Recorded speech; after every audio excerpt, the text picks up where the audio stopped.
Our debt is sustainable. In fact, if the debt was not sustainable, then our development partners will not continue to give us debt. As we talk, our development partners are supporting us. IMF and World Bank, they are supporting us. And so our debt is sustainable. And also to know that our debt is sustainable, you look at the revenue projection vis-a-vis the expenditure. If there's a deficit, if the revenue projection is less than the expenditures, then you minus debt, then the debt becomes unsustainable. But what we call primary, the difference between the total expenditures and the total revenues, we have a surplus. That shows that our debt is manageable. Yes. So we understand that one of the ways to contain the fiscal, is it the fiscal deficit or something, is either to reduce to reduce on revenue or a cut on expenditure. Which one is our country majorly gearing towards? We have not been able, because reducing expenditure. Okay, let me first say that our budget is very inflexible. That, for example, to reduce our recurrent expenditure, it will involve, retrenching employees. Okay. But the largest component of our pay is teachers, the military, the police. These are people you cannot retrench. You can't retrench the police, you can't retrench the army, you can't retrench the teachers. So that's how our budget is very inflexible. And that is why we have not gone the route of those austerity measures that some people are talking about. The other votes like security. Again, resources that we need to fund the police, we cannot cut those ones because we cannot expose our country. If there's a leak that we are cutting our security vote, you know how the country will be exposed. So then also development, we have to fund. Yeah, we have to continue to develop so that we can expand the economy. I saw the opposition saying that they can cut the budget. They cannot cut the budget. If they come there, I will tell them they cannot cut the budget. Yeah, because it is very inflexible. Yes. But cutting the budget as well, how much are we going to spend from the 4.81 trillion on debt, let's say? From 4.8 trillion, we are going to spend 1.5 trillion on debt. Yes, 1.5 trillion on debt. So actually that leaves even less than 4.81 trillion on even the other businesses that the country needs to undertake. So out of 4.8 trillion you can add 1 trillion is going to be spent on payment of salaries to government employees. 800 billion is going to spend on education. 500 billion is going to be transfers to counties. That is 428 billion as county share allocations. And another 70 billion as conditional grants to counties. You are going to spend another $500 million on security alone, both interior and domestic security and defense. You are going to spend another 50 billion as parliament. You are going to spend another 30 billion in judiciary. Yes. You are going to spend, when you add those ones, you still have a net. You still have a net. Yeah. Okay. And of course development. Then you add the borrowing. All right. Yeah. So that's how our budget is inflexible. As the chair, you've managed to reduce the number of supplementary budgets that have been coming to Parliament. How perhaps have you been able to do that? Are we also likely maybe to see one supplementary budget the next financial year, or have you tried to seal the loopholes that maybe our intention is that we should never have these supplementary estimates because they undermine the integrity of our budgeting system. And in fact, our development partners are not happy with the supplementary estimates. I am happy that in this financial year we have only been able to do one supplementary budget. I'm not sure if there will be another supplementary budget towards the end of the financial year. If it is going to be there, then it will just be there for regularizing some expenditures which have not been spent. But it will not be for additions. Because if you have another one, it will not be for increasing the budget. But what I want to say is that we are determined to tame these regular supplementary estimates. Yeah, I hope that in the coming year we probably should avoid having even a, because we believe that the budget that you're making today is comprehensive. It should be able to address all the challenges that the economy, all the challenges that we are addressing. But of course, maybe if there will be cases, they should not be humongous, supplementary budgets. Yes. Okay, basically that's That's something that Mwananchi has been able to understand, I believe. Do you feel like you've allayed all the fears that Mwananchi could be having regarding the budget Yes, and the increase in... I want Mwananchi to listen to the details of the finance bill, because that's where there's a lot of distortions. Exactly. The finance bill is very simple. It has nothing to do with all those things that people are saying. I had the leader of one of the leaders of opposition saying the cost of living is going to go up because of new taxation. We don't have those new taxation. Completely we don't have. We are only creating stringent mechanism of managing taxes. Yeah, so I want Kenya to listen to Parliament, because we are open, we are explaining the finance bill as it is. Let them not listen to distortions that are going to help that are aimed at creating anarchy in the country. The budget which we are passing today, which we are reading today, is very simple. It's a budget that is aimed at addressing the needs and the challenges of Wananchi at the grassroots. And immediately the budget is passed, they will see the executive rolling out those programs that are going to have an impact on their day-to-day lives. Now that you've touched on the finance bill, allow me to ask you this, because there have been fears also around the removal of VAT on various sectors. How do you explain that? Because what we understand is that once something is zero rated, then that means perhaps the supplier of those products might increase the price for the... I used to sit in the finance bill in my first time in Parliament, and I can tell you that there's a time we zero rated maize flour. When we zero rated maize flour, the producers did not transfer that benefit to the Wananchi. We never saw a zero rated maize flour. So what we are thinking about is, we want to find a new mechanism of zero rating food stuff. Maybe we can do it at the shops level. So these are some of the new ideas that are coming up.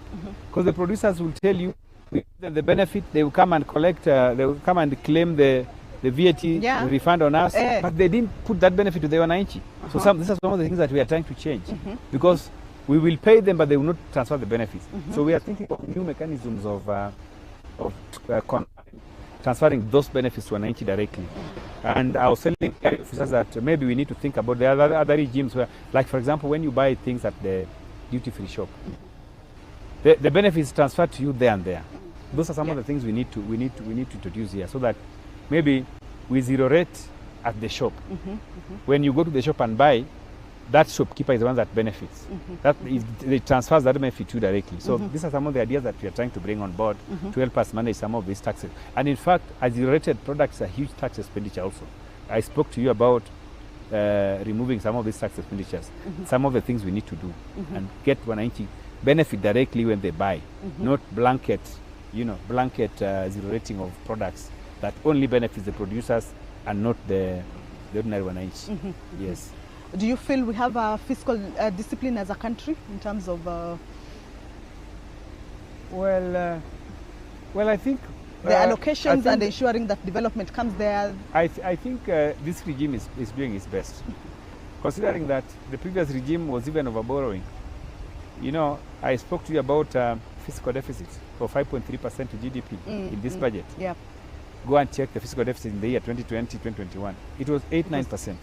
We have come down from 8% to 5%.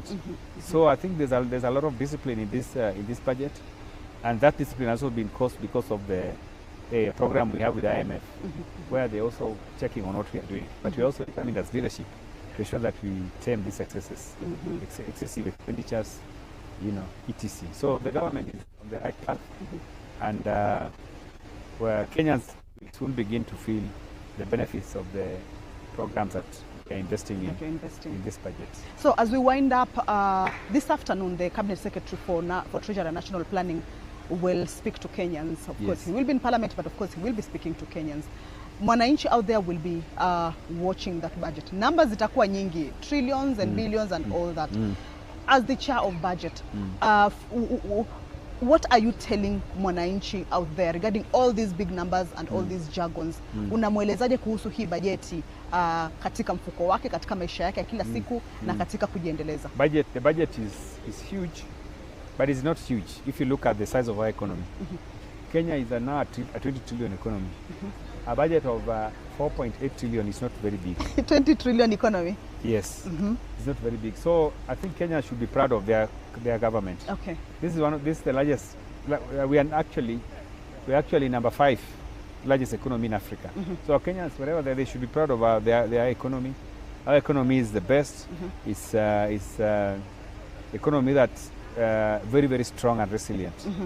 And so even when other economies are collapsing, in the last World Bank and IMF had projected that Kenya was going to default on its loans. We didn't. Other people defaulted. Ethiopia defaulted, Ghana and all the rest. We did not. So we are a very strong economy. Kenyans need to be proud of their country and their economy, and that this government is focused on improving the welfare of all Kenyans. And this budget is going to have a positive impact on the lives of Kenyans at the grassroots. Maybe the last one, you steered the public participation committee sittings. Yes. To what percentage do you feel the views, the recommendations of Kenyans were reflected in the budget? Yeah. To a large extent, views of Kenyans, because when we went to the grassroots, Kenyans were asking us to invest more money on infrastructure, on things like electrification, on water. Yeah, those are the things Kenyans want, and the budget is reflective of those views of Kenyans. Yes. Okay, thank you so much. Thank you for those insights that you've given to us, to Mwananchi.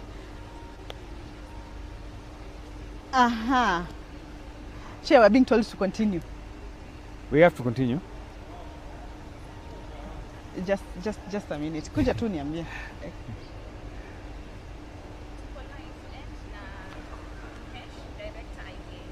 Also, he's here. Okay, so it's fine, Chair. We have more guests to bring on board to be able to. Director, my director. Expound. Yeah, the director is coming. But before you leave, perhaps. Yes. Just before you leave, you've indicated that some of the developments Kenyans have seen developments regarding the allocations that have been put there. Actually, let me something I was forgetting to say. One of the things that we have introduced in the budgeting framework is the equitable sharing of the development across the country. I want to assure Kenyans that wherever you are, whether you are in Lamu, whether you are in Tana River, whether you are in Garsen, whether you are in Busia, whether you are in Bungoma, this budget has something for you. Because we have decided to spread development across the country. Every region, every part of the country has some road projects going on, has some affordable housing project going on, has some investment in healthcare going on, some some water project going on. So we have decided, it's been deliberate that we spread development across the country. So in terms of development, you focus on the areas that perhaps if Nairobi does not have enough water, you ensure that there is water projects in Nairobi. If let's say Marsabit does not have electricity, you ensure that. I want to give an example. Wajir County, for example, in this budget, we have allocated humongous resources for Wajir County road network. Wajir County did not have roads. We are doing that. Last financial year, we did Kitui. If you go to Kitui right now, you see humongous projects. We are doing projects across the country, and it is not political. It is for the interest of all Kenyans, wherever they are. Yes. Maybe we can try to talk something about. Yes, come. He's around. Okay. The director is here, but maybe. You are parting short. My parting shot is that I want to wish Kenyans well as we read the budget today, and I want Kenyans to be keen on the estimates, because the oversight of budget should also be done by Kenyans. We want Kenyans to take keen interest on the allocations, so that they can be able to question whether these allocations are creating impact on them. We don't want Kenyans to abandon their role of oversight to other people. Let Kenyans do oversight. If there's a project marked for your area and it is in the budget, you need to ensure that that project is there. You need to question. You need to say, where is the project we saw in the budget? Let Kenyans be actively involved in budget implementation. I don't know whether I should ask this, Chair, but in terms of the allocations that have been done to the MDAs, yes. How has been the development in those areas? How has been the use of the funds or the resources in those areas? Are there departments that have not fully well utilized their money? I think the problem has always been slow procurement process which has been fast-tracked and slow release of funds. This financial year, the development funds were released in good time. And therefore, we saw procurement happening early and projects taking off. Thank you so much. Thank you. So that has been the Chairperson, Budget and Appropriations Committee from the National Assembly, Honorable Samuel Atandi, who has been at the forefront in leading the members of the National Assembly in understanding the budget, approving, rejecting some of the things, and also ensuring that the local mwananchi is not affected by the allocations or negatively affected by the allocations that have been put in the budget. It is a 4.8 trillion Kenya shillings budget. We have heard from the chair that a total of 1.5 trillion Kenya shillings shall be going into debt repayment, and of course the other money now shall be used for development and the recurrent expenditure. So right about now, remember,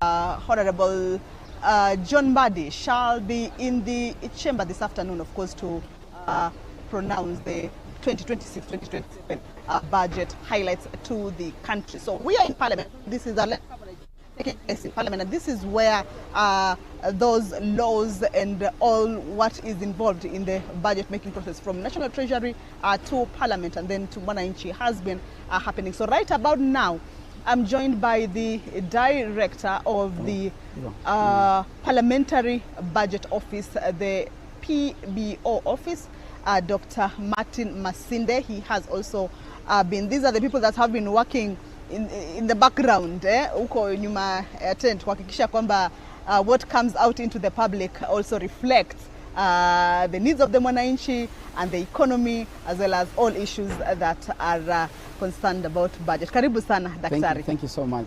Siku imefika. Siku imefika, siku yenyewe. This is just a culmination of many events that have happened since August last year. Yes. I'm sure many Kenyans think this is the D-Day, but I think the process has been on for since August last year, 2025. 2025-2026. Yes. So this is not the D-Day actually, because we still have the finance bill and finance bill coming, appropriation bill coming. But it's important because basically the CS will come and pronounce the highlights in terms of the economy, performance of expenditure, revenues, as well as a snippet of what is in for the financing measures as contained in the finance bill. Yes.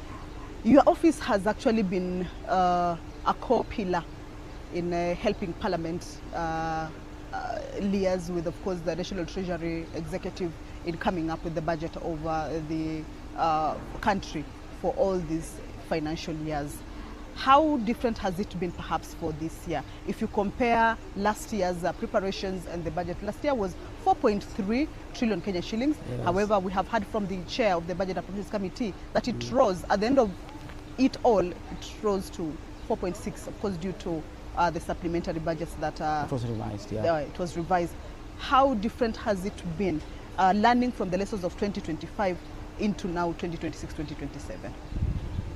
One or two things. Actually, firstly, the most important difference between the 2026-27 budget when you compare with 25-26 stems from the point that this is the year of our Lord. If programs are not fully taken care of in 26-27, then it means that we have chances that the budget for 27-28 will basically belong to the other administration. Because remember, we'll approve the finance bill and the budget for 27-28 in April next year. So any program that is in the 26-27 budget is near finality in terms of ensuring that the programs underpinned by the better priorities of government are supposed to be implemented in 26-27.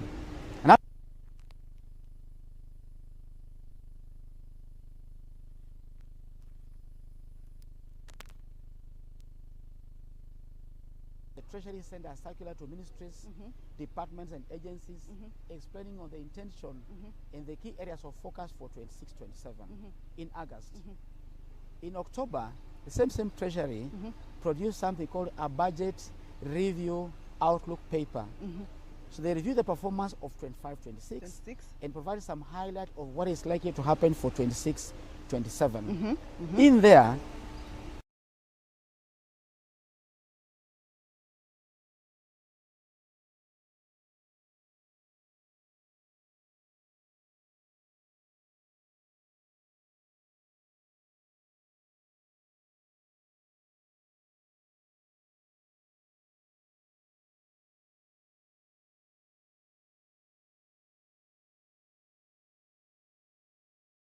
in sectors, and they are given a ceiling as contained in the budget review outlook paper.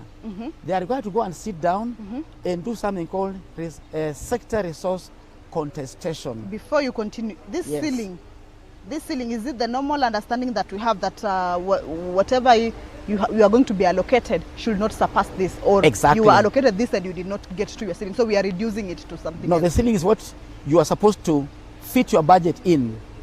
So if 5 ministers are given one ceiling, they have to do something called sector contestation. Okay. And resource bidding. Okay. You might justify your programs, I justified mine, another entity also justified their own programs, and then we rank them.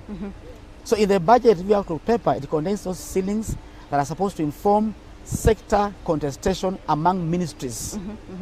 So like say national security, you'll have NIS, you'll have defense, you'll have police. National police. Yes, so each of them is they're supposed to bring their priorities and rank them in order of priority and share that ceiling per sector, like Okay. for security now. Okay.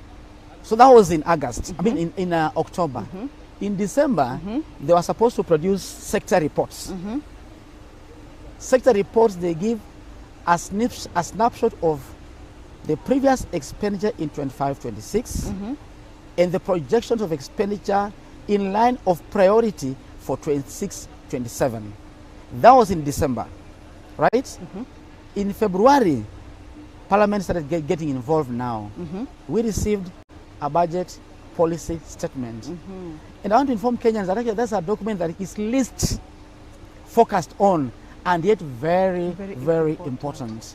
Because in there, the BPS sort of provides a projection of the resource envelope for 26-27 for national government, which is basically executive, judiciary, and parliament. It also provides an indication of money going to counties underpinned by the equitable share as well as conditional grants. So to me, the policy statement is what people need to really critically look at because it also informs equally the financing measures as contained in the proposal by the CS Treasury in the finance bill. Well, there's something that you've mentioned earlier. That the budget for next year will be 4.8 trillion. for next year is 4.8 trillion. Exactly, Yes, 4.8 that one. trillion. Yeah, that one we understand. Yes. The reading of the budget for the 2027-2028. Yes. There's something you mentioned about April. Was it that the process needs to have been concluded? Because of elections in August, Uh-huh. it basically means that we have to redraw the budget calendar in a way that by April, end of April next year, we have passed the budget for the estimates for 27-28, as well as the finance bill for 27-28, because Parliament is going to Sinadie in say June. So basically by around May, we need to have done the budget completely. But in my view, probably, even if we pass it, we have another supplementary budget in say September, October, when now the new when the administration, new administration comes in place, changing priorities, among other things. So then that means that the reading of the budget perhaps for next year will not be done in June. Ceremonially, yes, but the process will be complete in, Will be in complete, April. and we need to be done with the appropriations bill, and we need to be done Finance with the bill. finance bill. But because of the Okay, that makes EAC, sense. Yes. budgeting happens across jurisdictions in East Africa, and therefore probably the CS might just come and pronounce those Ceremony, highlights exactly, at a ceremony exactly. because we'll be Oh, going yeah, towards oh, yeah. Sinadie, people will be in the party primaries will have happened, we'll be in the real election mood at that point in time, yes. You have put emphasis on the budget policy statement, saying that that is the most important document that Kenyans need to be keen on. Yes. Before we come back to that, the process of the budget making from August, there's an issue you mentioned about reviewing the performance of the sectors and the ministries. Yes, yes. Does that also inform how the allocation will be for the next year, for the next financial year? Definitely, yes. How Because does of pending bills and arrears and programs that were never done in the previous year must become sort of a fast charge in terms of implementation. So in the budget review outlook paper, you'll see the amount of pending bills, programs, key areas that were never focused in 25-26 showing up in 26-27. Because remember, in Kenya, we are implementing a medium-term perspective in our budgeting, which is across 3 years. So we can't just look at 1 year only. The entire perspective of 3 years must be taken into consideration at the point of reviewing and looking at the outlook for the following financial year. Yes. Okay, there is a question that I posed to the chair, Budget and Appropriations Committee, regarding the rise in the budget for the next financial year. Yes. Last year, this financial year, 2025-26 was 4.3, but then it rose. Yes. Now we have 4.81 trillion. Yes. The budget office, how do you defend that particular increase in terms of the allocations? Actually, I'll shock you that the major increase in the budget for 2026-27 is occasioned by interest payments on debt, both domestic and external. It's about, the projection is about 1.2 trillion shillings. Will go towards defraying interest payments on debt that we have taken previously. When you go to the key ministerial allocations, the budget for executive is going down by 148 billion. Okay. Yes. So what is occasioning the increase in the budget for globally are basically debt issues. Then of course now, yesterday we passed the division of revenue. The two houses were able to agree at a figure of 428. So it means further now, and remember the chair said in the house that the shortfall of the original intention was 420. Right? So there's an 8 billion shillings shall be borne by the national government. That is what specifically executive, right? So in the coming days, you'll see Parliament revising the appropriation bill downwards by 8 billion shillings to take care of the additional resources going to subnational governments, which are county governments. Yes.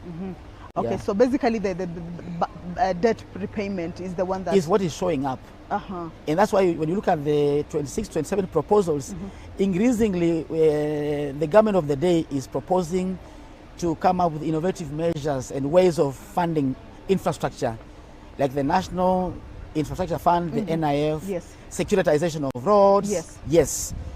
That innovation is geared towards bridging the gap of the debt pressure currently we have against the intention of also upscaling infrastructure areas in terms of development.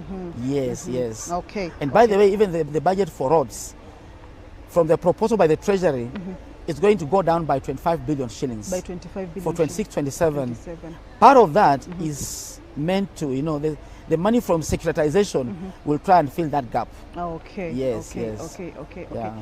But we still have the sectors that have seen an increase, like example, education. Education has seen an increase. Yes. These are also monies that have been moved maybe from somewhere, perhaps even the executive, all the way to the to education. How do you, what happens in between? There is the allocation, you have done your matrices and additions and subtractions to a point that you feel like these monies will be enough to cater for all the sectors, whether it's debt, whether it's development, whether it's recurrent. What happens hapa katikati, then we see that we have the supplementary budget.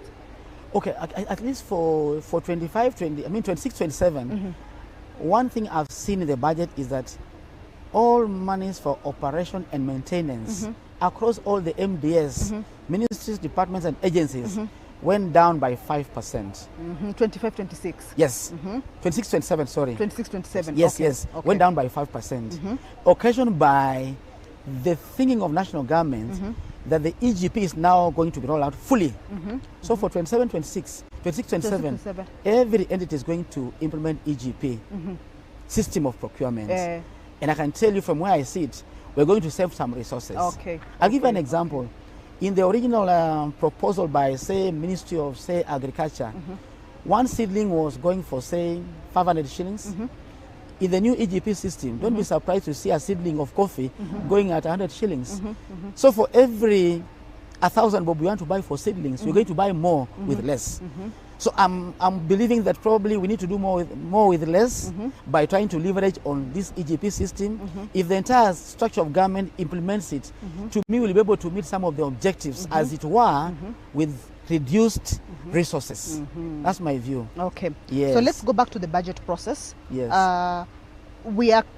Can we authoritatively say that we are coming to the end of the budget process for the 2026-2027 financial year? Yes, we're coming to the tail end To the tail end. of the process. That is And- once the finance bill is passed. Is passed. Yes, but the most important thing that people need to understand is the role of the legislature. From the policy statement, I said, the budget policy comes to Parliament, the debt document comes to Parliament. We do scrutiny across committees of Parliament, budget committee being the king of all committees in terms of expenditure, the debt committee which make proposals on reining on our debt levels, and then other departmental committees will scrutinize the specific areas of MDS under their purview. The reports are put together, and one report is tabled, two reports actually, one on the budget policy statement, budget policy, another one on the debt strategy paper. The proposals, especially for the finance bill, all the measures on the CS Mbadi is trying to propose now, were in the policy statement. Okay. That's why I was saying scrutiny need to have happened there at that point in time, where you interrogate what is this tax administration you want to implement. Because what CS Mbadi is basically doing is just to take the provisions of the policy decision approved by Parliament in the policy statement and actualize them through a finance bill. Take us through this budget policy statement. Yes. Kama hapa Wakenya wengi walipitwa. Walipitwa, they missed the occasion. It's usually out by Feb. By Feb. Then comes to Parliament for consideration. For consideration. And debate and all that. Exactly. But there is no mwananchi hajui hapo. Yes, and we usually send notices for public participation. Tunaita wananchi wakuja waangalie and make proposals on expenditure cutting areas, revenue raising areas. And we rarely get a lot of information in that regard. So the best we can do is to have the information that is available and advise the committees of Parliament, and they pass it. So essentially, to me, Kenyans must focus on the budget policy statement. Otherwise, by the time the books come in April, both the estimates for revenue and expenditure, the train has left the station. Where do you think has been the weakest link in terms of even Mwananchi being able to grasp that the BPS is the one that contains everything and maybe act at that particular moment? What has been the weakest link?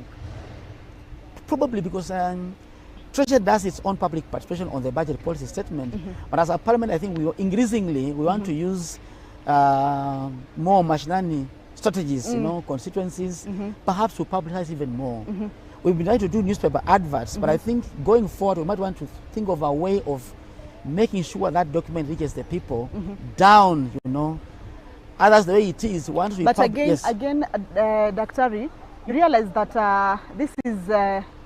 this is information that perhaps needs to also be broken down for the public to be able to understand and be able to grasp what exactly it entails. Because most of the times when it comes from the Treasury, comes to Parliament, the debate that happens with the legislators is what also Mwananchi is also able to follow and be able to understand. And of course, when we get also experts to be able to understand, how easy do you think perhaps Parliament can be able to break down this particular information for Mwananchi to be able to... I think that's the way we do an explainer. Right now, if you go to the Parliament website and the social media pages, you'll see as a stylized version of the finance bill.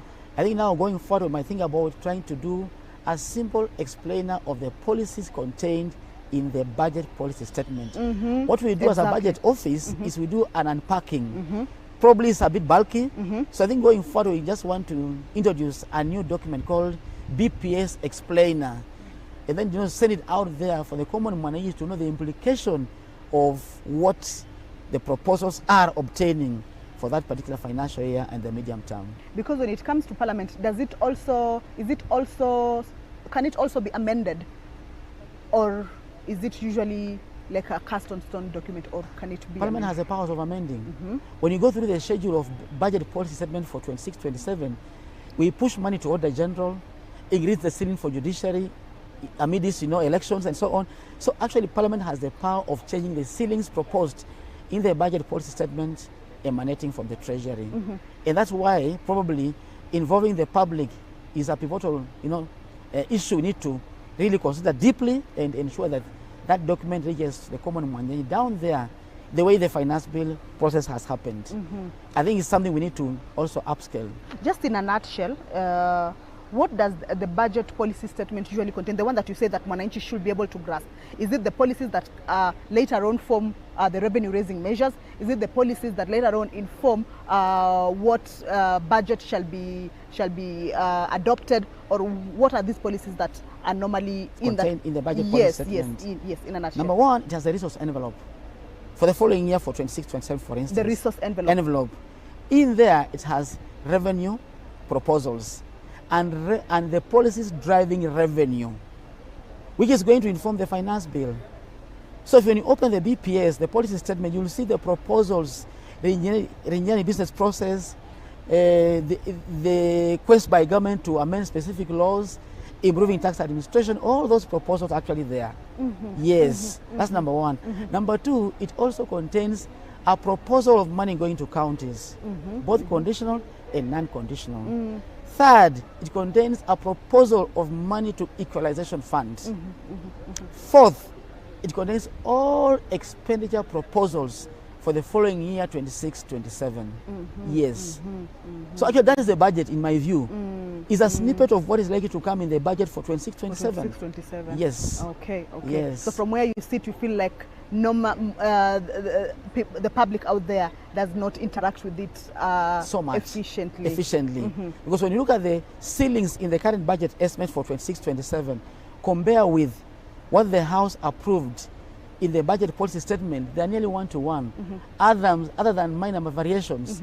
So basically, Treasury has tried to adhere to the resolution of the House approved in the month of March in the budget policy statement. Okay. Yes, okay, yes. Okay. Yeah.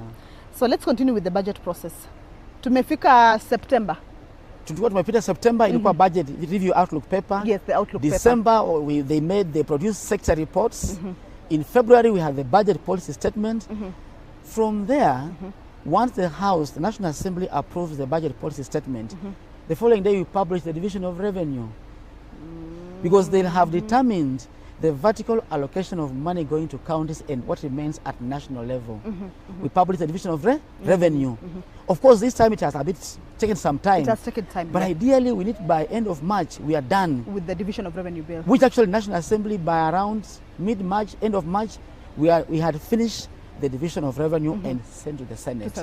But of course, the law provides for mediation. It took a little longer to resolve the monies that are going to counties. So we publish division of revenue. Immediately, ideally, once the division of revenue is passed, you publish a county allocation of revenue bill from the Senate.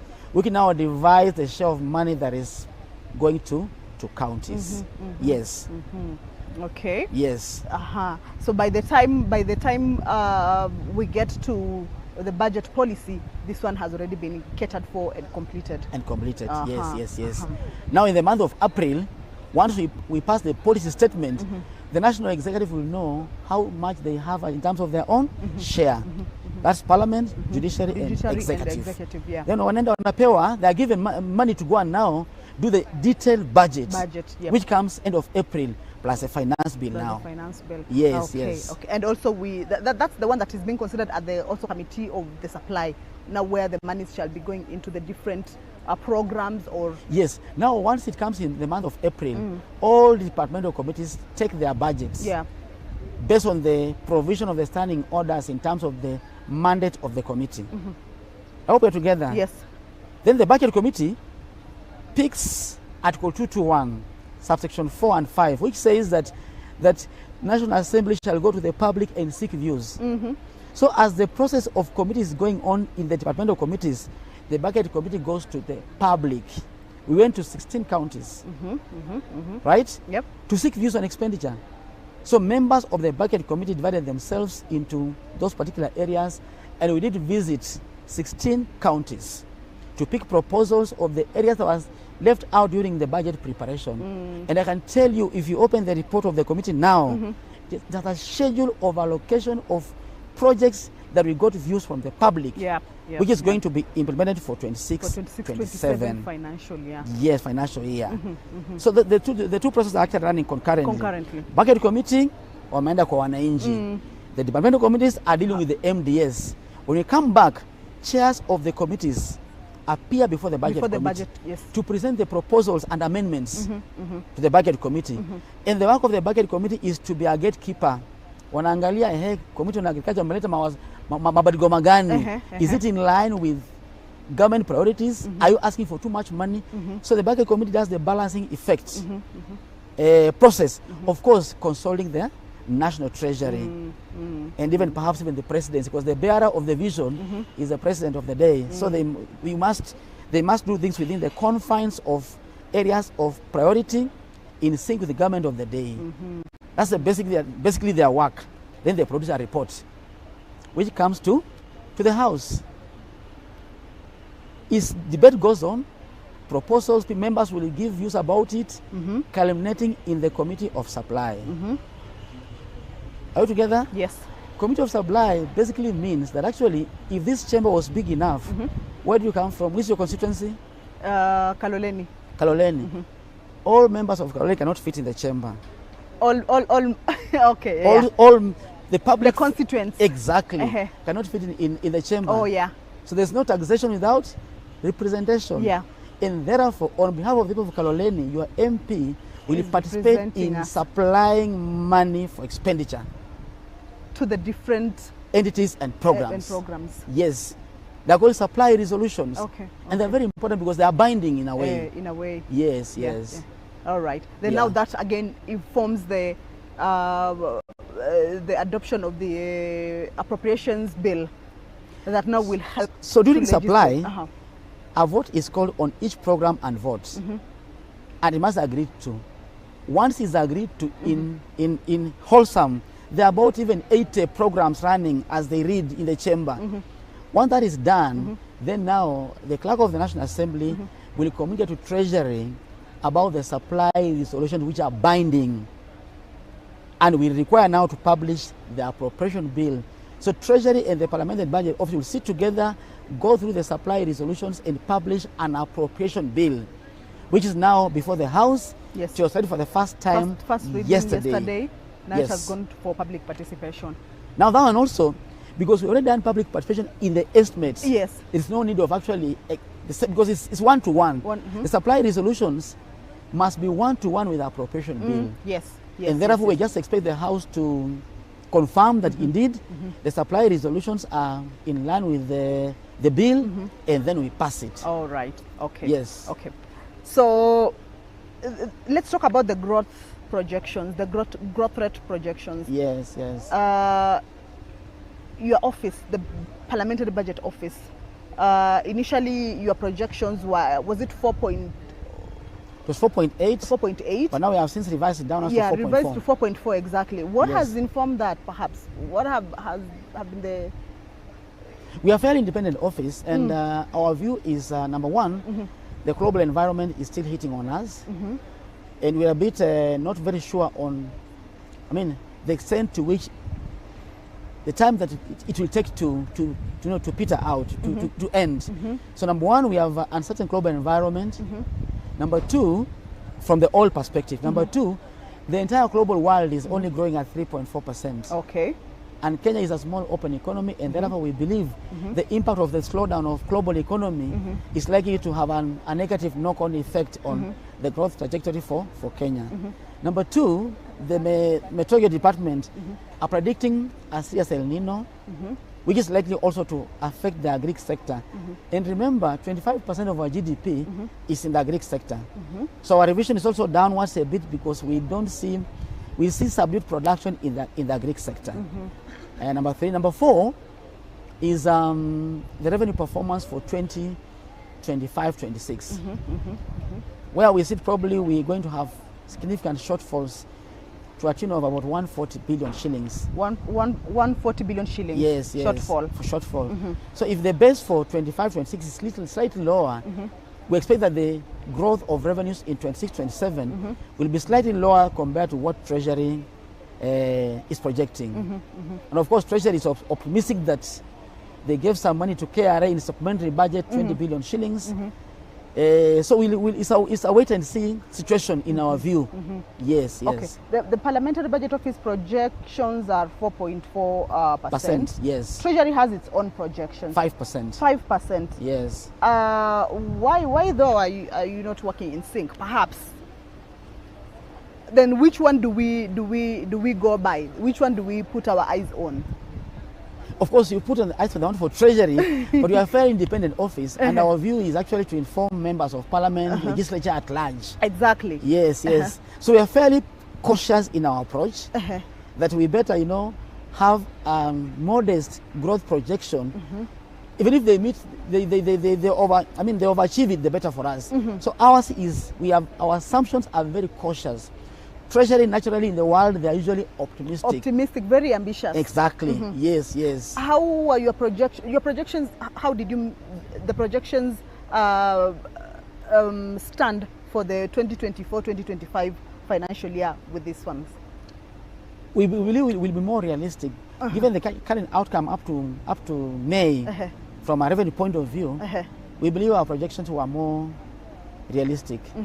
Although Treasury still insists that they are going to meet the target, but we don't see only a month, a few weeks left to the end of the financial year. A few weeks, yes. We strongly believe that our projections were more realistic. And often the budget committee and the House, often the not actually usually agrees with us, and we usually send a warning.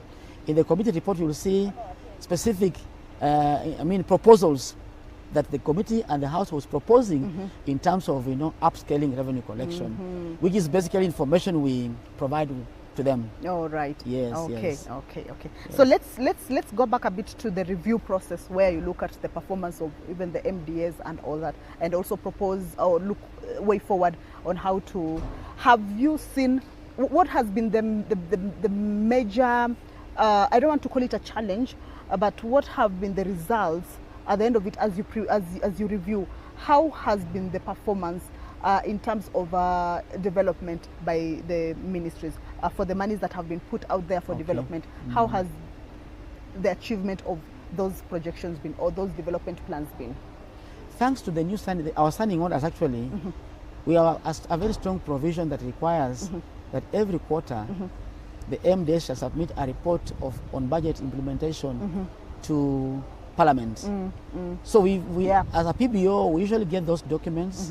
We analyze together with the control of budget reports and inform members of inform those particular committees.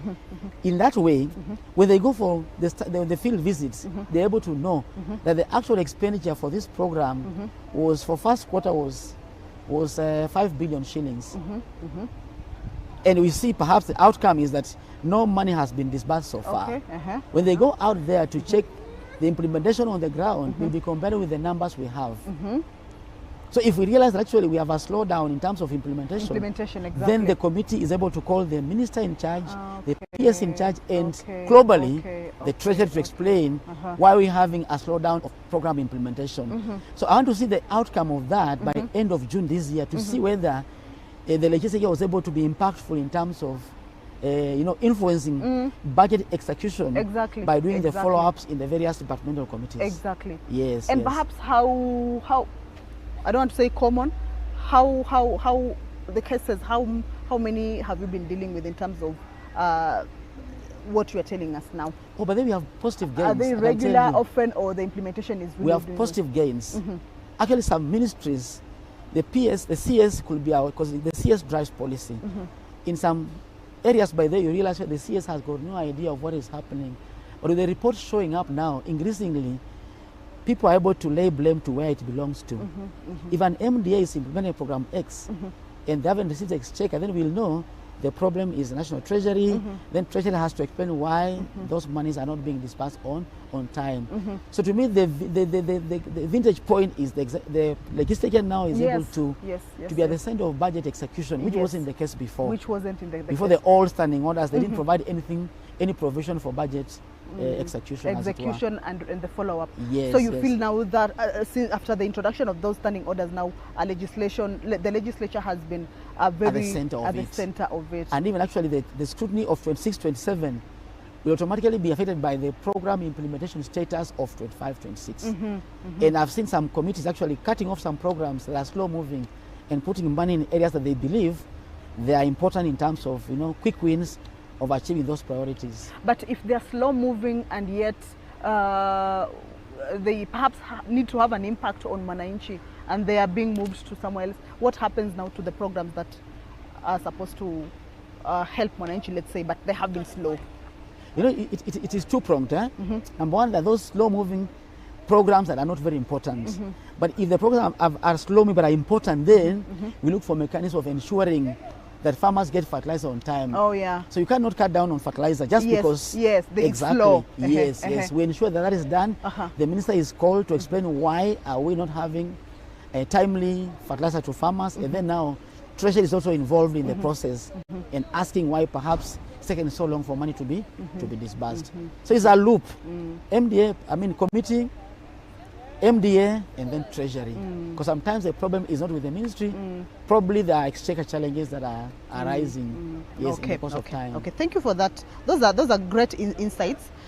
Let's delve into the debt management. It also falls. You also a critical organ in ensuring that Parliament ensures that the country does not go beyond the ceiling. But we are already over.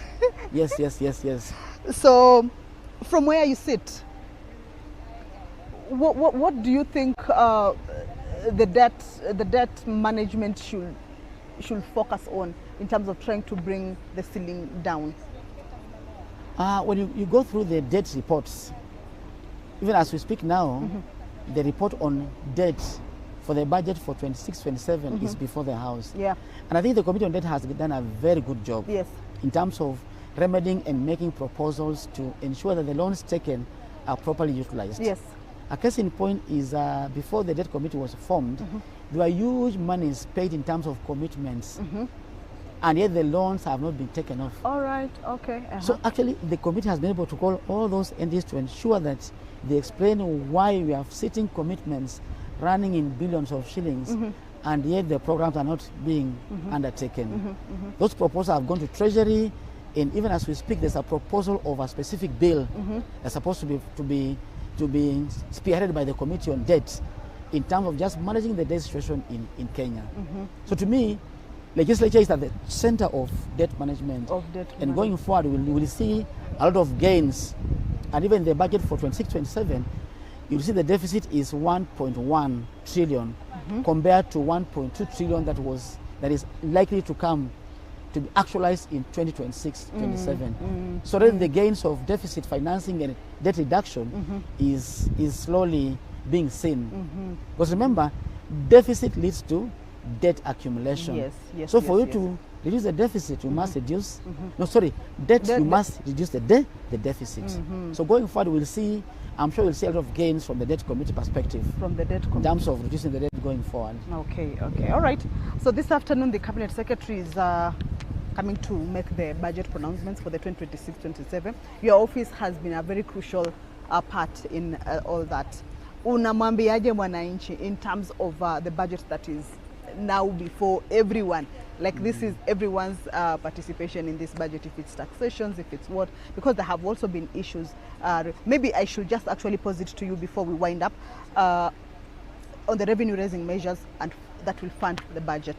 Your office, how do you assure mwananchi kule nje kwamba you have also done with what is within your capacity to ensure that mwananchi hafinyiliwi sana? Yes. We've done justice. We actually analyzed the bill and the proposals of getting out some areas that are injurious to the public. Our report is before the Finance Committee. I know the chair of Finance Committee very well. I am sure he will take those provisions on board. Of course, balancing between revenue collection and also the burden to Mwananchi. Our projection that the finance bill is likely to raise 120 billion shillings.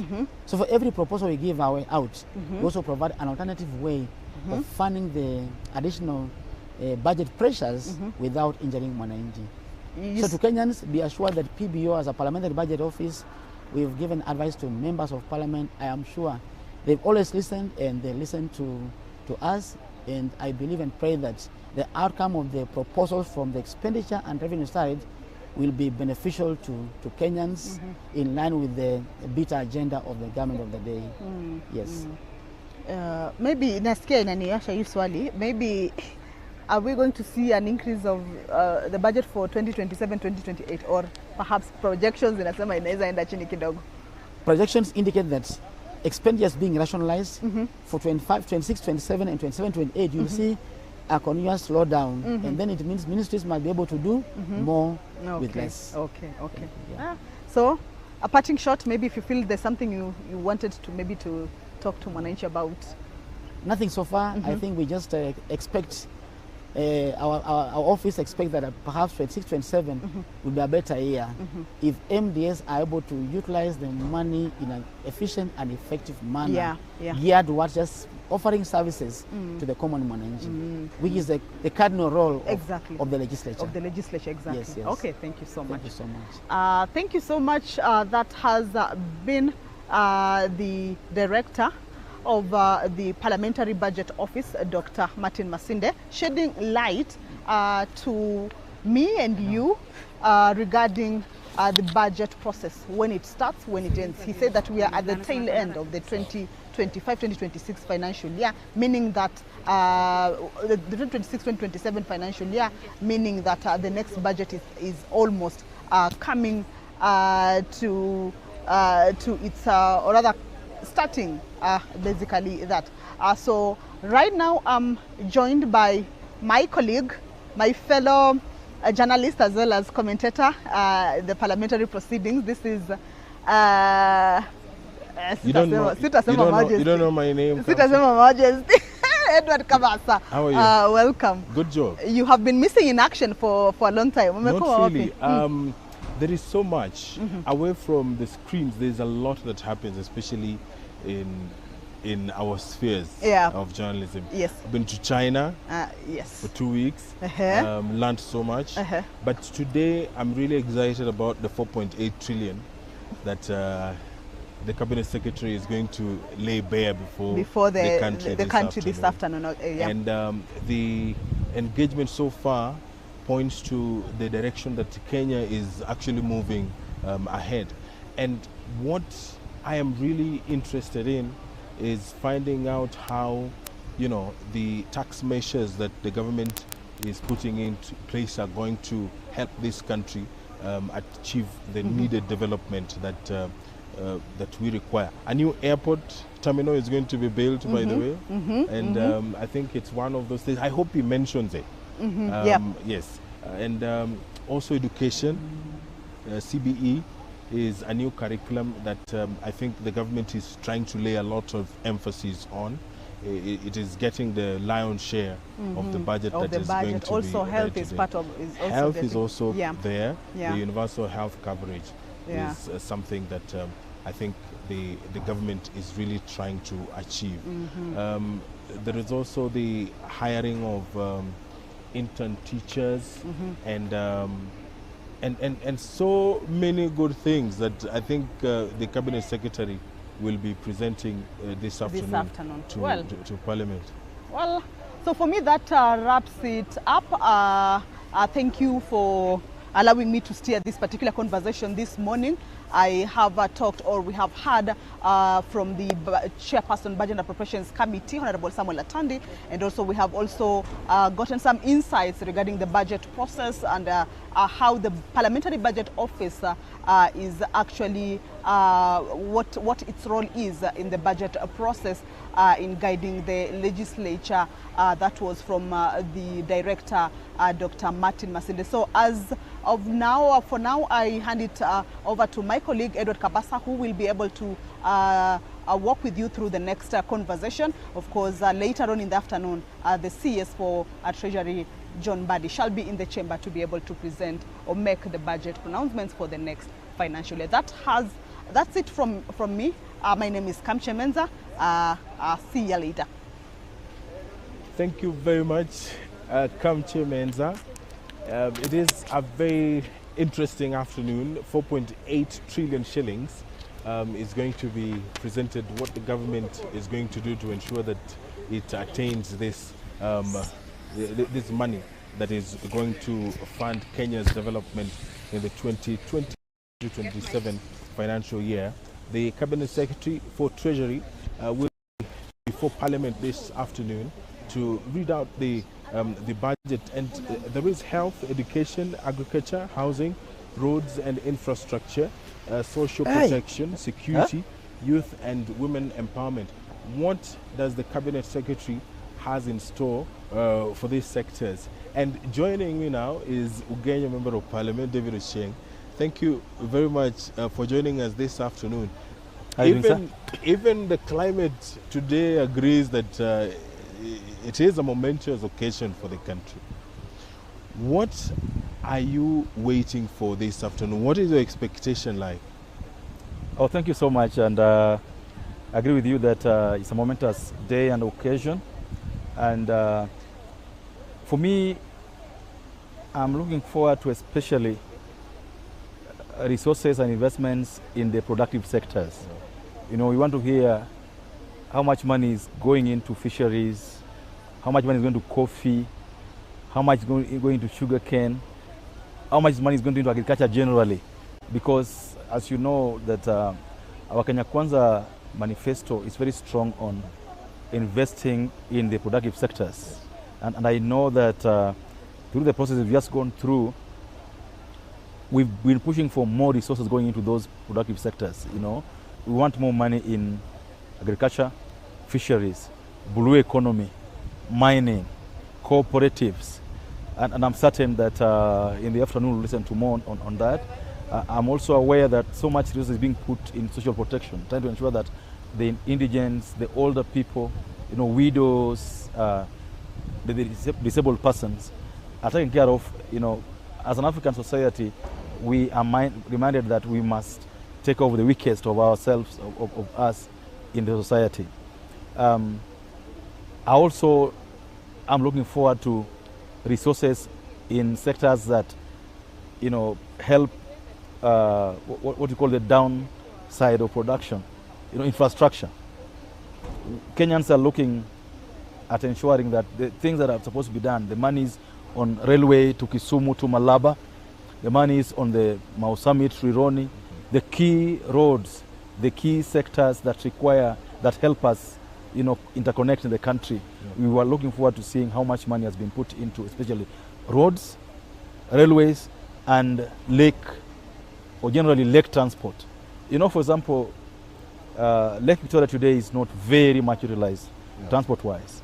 And we're looking forward to more resources being put in, especially ferry, security in the lake, and ensuring that there's restocking of fish in Lake Victoria especially. We are looking forward to resources that are going to ensure that in the future we have fish industry growing.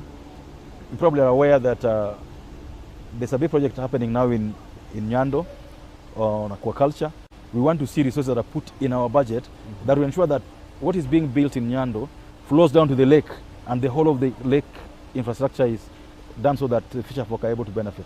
You know that for us, we've been pushing for the ring road that runs from all the way from Busia to Mfangano, on the other side of the lake. And we are hoping that enough resources have been put in that budget that will ensure that those roads that have been promised over the last 20-30 years are done and are done properly. You know that Kenyans are now paying a lot of money in terms of the housing levy. And Kenyans want to see the housing money being spread equitably across the country, so that what is being built in Mombasa, in Turkana, in Nyeri, and in Lamu meets the standards of what the country requires. We want to see a more balanced distribution of the cake we have as a country. You probably know that we still have out there more than 100,000 trained teachers that are looking for jobs. True. And so Kenyans will be waiting to hear that in this budget, how many more teachers are being absorbed. Of course, this government has done very well in absorbing the trained teachers. So far we've absorbed almost 50,000. Yeah. We are hoping that in this coming budget, you can absorb another 20,000 to 40,000. Yes. Kenyans are looking forward to hearing from, the minister this afternoon. And among the highlights, especially on that, is 4.9 billion shillings that has been set aside to employ 20,000 teachers on permanent and pensionable basis.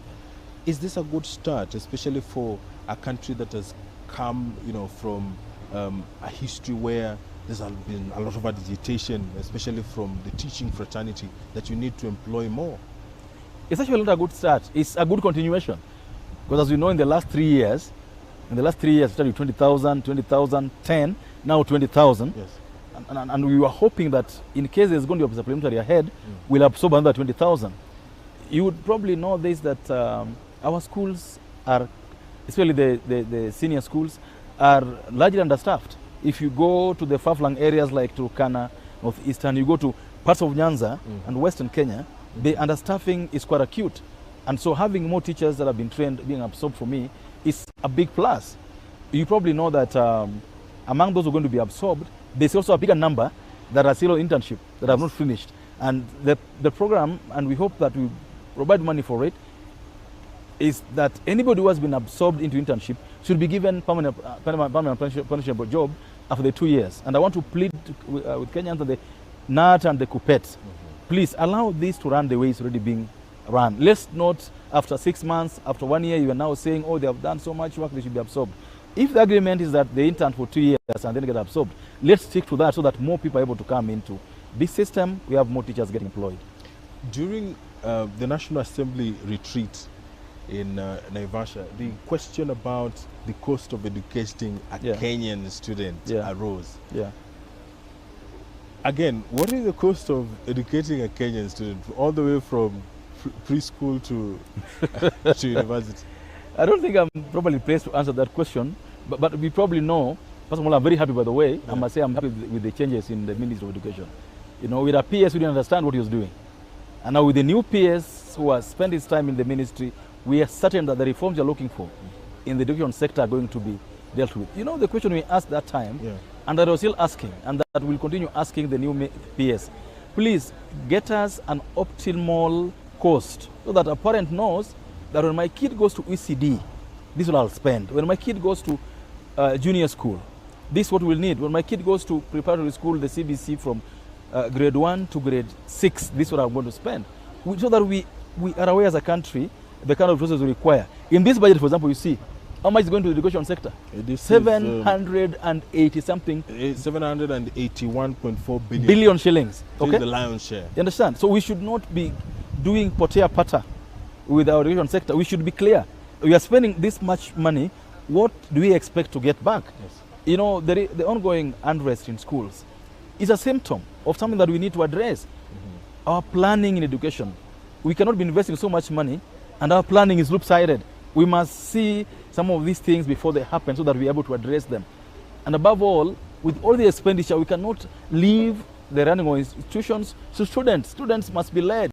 They must be told what to do. We must inspire them. They must see that this country is working for them. So that they stop banning schools. The funding of universities and TVETs.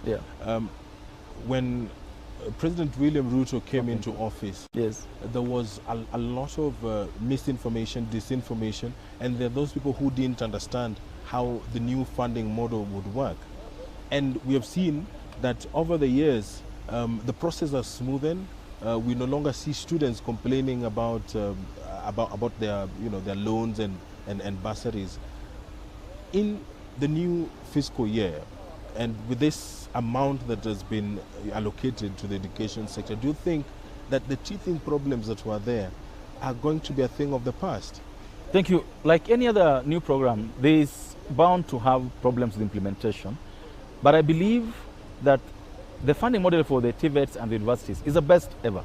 The example here is this, that we had people like David Ochieng, who, by the grace of God, is now a member of parliament, has capacity.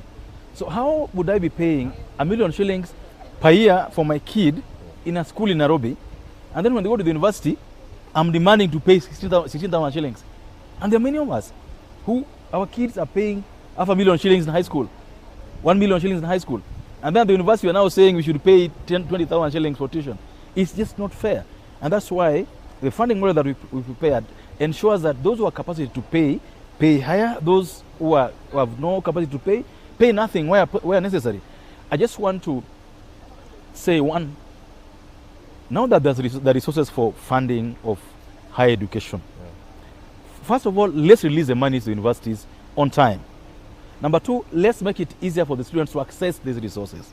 And number three, let's ensure that those who don't have the means testing system should be such a way that those who the band puts at a level where they are not, there's a system for appeal that works very fast, that ensures that no one is missing out. You would probably know this, that part of time is that some children are put in bands that they didn't belong, with the result that some of them actually dropped out of school. Some of them who had scored A's decided not to go to the university because the funding model had placed them wrongly. And so, as you said, as the system goes on being perfected, I'm sure it's going to be a good system that works for all of us. But above all, you would know that we put enough resources in this budget that will go to the universities direct to ensure that they keep our children in school. All right. Yeah. And then there is 175.5 billion shillings allocation to health. Universal health coverage is one of the areas that the government is really trying to push. But there have also been issues to do with SHA. Some complaining that it has teething problems as well. Some saying that it does not work at all. But there are those who say that SHA works. As a member of parliament, what is your assessment, and what are some of the areas that perhaps this budget is going to cure? First of all, on SHA, I believe there's some resistance to change that Kenyans should understand that SHA isn't and wasn't meant to be a temporary measure. SHA is anchored in the law. It wasn't a policy proposal. SHA is going to be here with us, and therefore we must work with it and ensure that it works and helps wananchi access health services. So anybody who thinks that SHA is going to go away tomorrow or that it's going to be scrapped should forget about it. SHA is a good system. The way the law has been worked on is very good. We just need to work on its implementation. Number two, the ministry concerned and the stakeholders concerned must address corruption in the health sector. Because the biggest issue in the health sector during the NHIF times, and some of it is now seeping into the SHA system, is corruption, a lack of accountability, wanting to benefit from where we've not sown.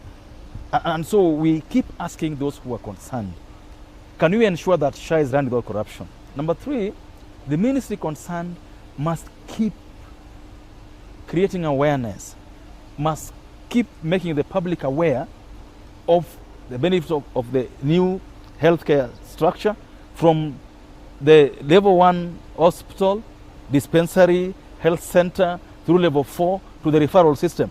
The awareness creation is going to be very important so that people know, where am I going for this kind of treatment? Where am I going to go for this kind of treatment? Where do I need a referral? Where do I need a letter for me to move from this hospital to the next? And what are the benefits attendant to that? In most cases where people are complaining, it's lack of awareness. And so awareness is going to be very important. Number three, and I say this knowing what's going on, let's keep pushing more money to the counties. Let's keep pushing more money to the county hospitals. Let's build the structures, because most of the ailments we're dealing with are actually primary healthcare issues. They're actually things that do not require someone to come from the coast or come from Nyanza to Nairobi to Kenya National Hospital. There are things that could be sorted out at level 4 hospitals that are being run by the counties. So we need to work with the counties more, build the capacity more, and above all, make Kenyans know that you can actually get proper services in those hospitals. And so it's upon all the counties also to ensure that they invest properly in the hospitals, level 4, level 3, because most of these things we are dealing with in Nairobi will end up in those hospitals. So I believe the investments we are making in the health sector are worthwhile. Kenyans should see the benefits of the monies we are allocating to the health sector. When President Donald Trump took office for his second term, he made so many changes, and a lot of those changes affected Kenya, which has been a beneficiary of USAID, for example. Now the government has allocated 18.5 billion shillings towards HIV programs. Do you think this is enough? I don't think it's enough, but I think it's a good gesture and a good investment towards ensuring that we wean ourselves off dependence on donor support on key areas. You know, we should depend on donor support in other areas, but not, for example, in the managing of malaria, managing of TB, managing of largely communicable diseases, and managing of HIV. These should be things that are matters of national security, existential. And so we should fund them from our budget. We should not seek to, I mean, malaria we know kills many people in this country. TB, HIV. Why should we leave it to the largesse of donors? Why shouldn't we put our own money? And that's why the 18 billion shillings may look small, but I believe that as time goes, we increase it so that we ensure you're putting money in areas where we don't threaten our national security if someone withdraws their donor support. I mean, what Trump did showed us that what happens if one day we wake up and say UN is not supporting this, UNICEF is not supporting that. We need to be sure that on areas that touch on the very health of the country, we are funding ourselves at a level of self-sufficiency. COVID really pushed countries to the limit. Kenya was not an exemption, and now there is Ebola. There is a whole lot of politics going on. But do you think that it is important for Kenya to be conscious and prepare itself for an eventuality that Ebola gets here? It's a very interesting question to ask in 21st century, especially in 2026. But this should be no-brainers. I believe that, for example, we have a hospital called Alupe in Busia. Yes. Alupe was set up before independence, and the mandate of Alupe was to help deal with communicable diseases, infectious diseases. And so Alupe by now should be running a state-of-the-art, because it's at the border. It's at the border between Malaba and Busia. Yes. And these are our two major border posts if you live in Namanga, with the movement of people from the rest of the world, the rest of the country. And so I believe we must keep investing in these areas. In fact, it's an aberration to hear that we are waiting for Americans to invest in our management of diseases like Ebola. We should be dealing with this locally, and it shouldn't matter whether they're American or Kenyan. We should be prepared for these eventualities. If COVID experiences anything to go by, we should invest in these things in a manner that when they happen, they're not a crisis. They shouldn't be a crisis. Ebola, in my opinion, shouldn't be a crisis because we've had Ebola before. Outbreaks of Ebola have happened before, and we shouldn't make it a crisis. Above all, we shouldn't make Americans or any foreign country to think that they're going to help us manage this kind of situation. These are areas that we can only collaborate on, but we cannot allow outside countries to take lead in some of these things. And now to a point that probably is close home. Energy. Yes. There is the rural electrification program that is currently underway. Yeah. And a lot of money, I'm seeing 16.3 billion shillings has been set aside for rural electrification projects. Yeah. What is your assessment of the program? Is it to a level that you feel is necessary, or? I think on rural electrification, we are not doing our best. If you walk into Nyanza today, you'll find villages where they are poles for electricity that have been lying there for 1 year. No, they brought a pole here, they put 100 poles there, 200 poles there. For a whole year, they're just lying there, nothing is being done. So much as this money you're putting in there, the level of implementation, enforcement of contracts, ensuring that people who have capacity are being given those contracts, is derailing this process. In fact, I must call upon the minister concerned. I must call upon the REREC CEO and his team. We are not doing well in that regard. Money is being allocated, but output on the ground is suboptimal. We must call to order those who have been called upon, because you can't be launching projects every single day. You bring poles, you bring poles, you bring poles. When the minister leaves, the following day the contractor also leaves. We must ensure that whether we launch a project, there's resources for it, and they do to the end. When you ask, you're told, oh, you know, we didn't have circuits, we didn't have conductors, we don't have conduits. You know, we can't have a situation where you are giving the country hope, and for a whole year nothing is going on. Where do you think the gap is? Is it the funding or the generation of power? Because Nyanza, for example, is having serious connectivity issues. There's a lot of blackouts in Nyanza. First of all, you must look at, my opinion, like I've told you, is one, We have so many contracts going on Yes. about connecting people through the last mile, but they're never completed. So complete that first. Then number two, and you've said this severally, we must improve the capacity. And that is why much as I hear people, complaining, if we can build a safe nuclear plant in Siaya, in that part of the country, because you are right, the highest number of blackouts in the country are in Western Kenya. Yes. And Western Kenya means Trans Nzoia through Bungoma all the way to Migori. We have blackouts, any small drizzle, blackout, any small rain, blackout. And the blackouts go on for a long time. People cannot do business. Productivity goes down when power cannot be guaranteed. And that is why, over and above the last mile, we must ensure that the stability of the grid is guaranteed. We can't having power coming from Uganda through our region, and then we are the most unstable in terms of capacity to keep power running. Ethiopia set the standard and the pace when it launched the dam. Yes. And I think for Kenya, perhaps, should we use that as a benchmark? And if we are to generate more power, aside from the nuclear plant that has been proposed for Siaya, what are other areas that we can venture into to boost our power production and supply? The potential for geothermal power is quite big in the country today, and it's not being tapped even at 10%, in my opinion. Number two is allow for cheaper independent power production structure and systems that ensures that if someone is producing their own power, we can get into the grid at a cheap rate. For example, that we've had that problem where Kenyan is producing power at 10 shillings. The IPPs are selling power to Kenya Power at 100 shillings. So we must deal with independent power producers in a manner that promotes country's growth. We should promote more independent power production, get into the grid at rates that also help Kenyans to grow. Geothermal is a good area. Solar power is a good area. Just promote it and allow it to go into the grid. Let's talk about the infrastructure fund. And I understand that JKIA is about to get a facelift at approximately 300 billion. How excited should Kenyans be? The last time the government tried to develop JKIA, there was a lot of upheaval. First of all, personally, I must tell you that I need that airport to be done as soon as yesterday. Politics are out of it, corruption out of it. Just have a decent airport.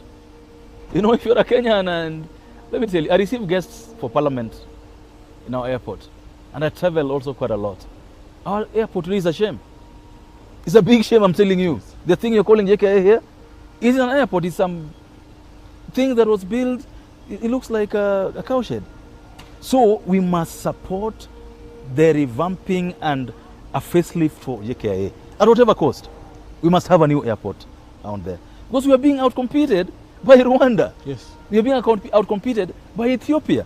You walk into Ethiopia today, land in Dar es Salaam, land in Zanzibar, then come and land at JKIA. It's a big, big shame. So a new airport we must have. We don't have a choice about it. We should just ensure that as we have them, Kenyans are comfortable about accountability.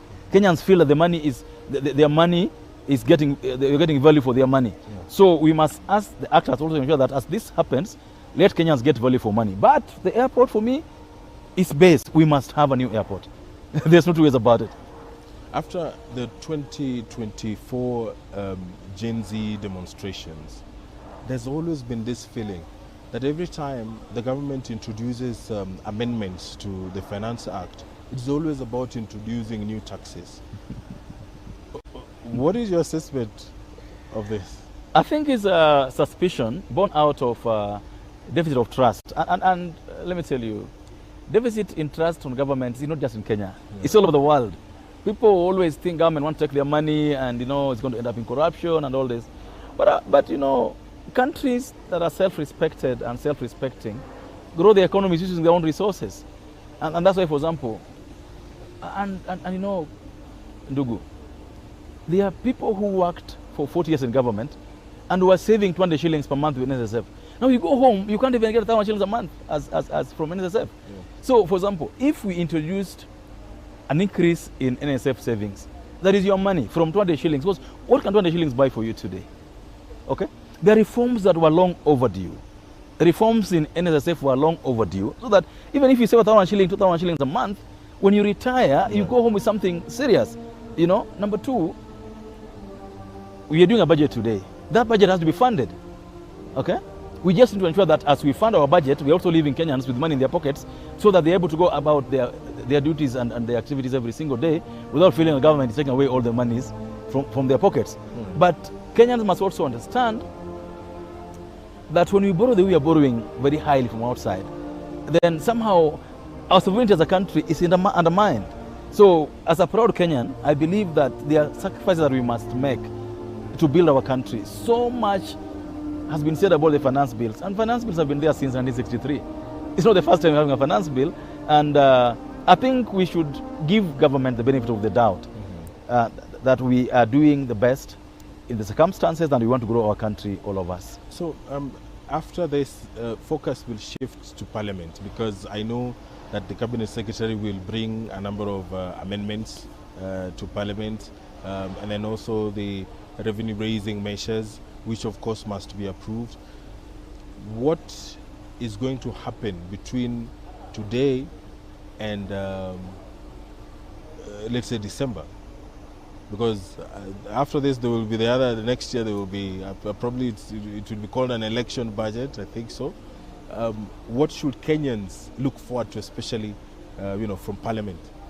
No, Parliament, okay, for example, next week we're going to pass a appropriations bill. Yes. Then we'll have the finance bill coming after that. Yes. Personally, I want to look at this budget being implemented. Like I told you when we started, I've seen money in that budget for fisheries, for coffee, for tea, for agriculture generally, for production. I want this budget to be implemented.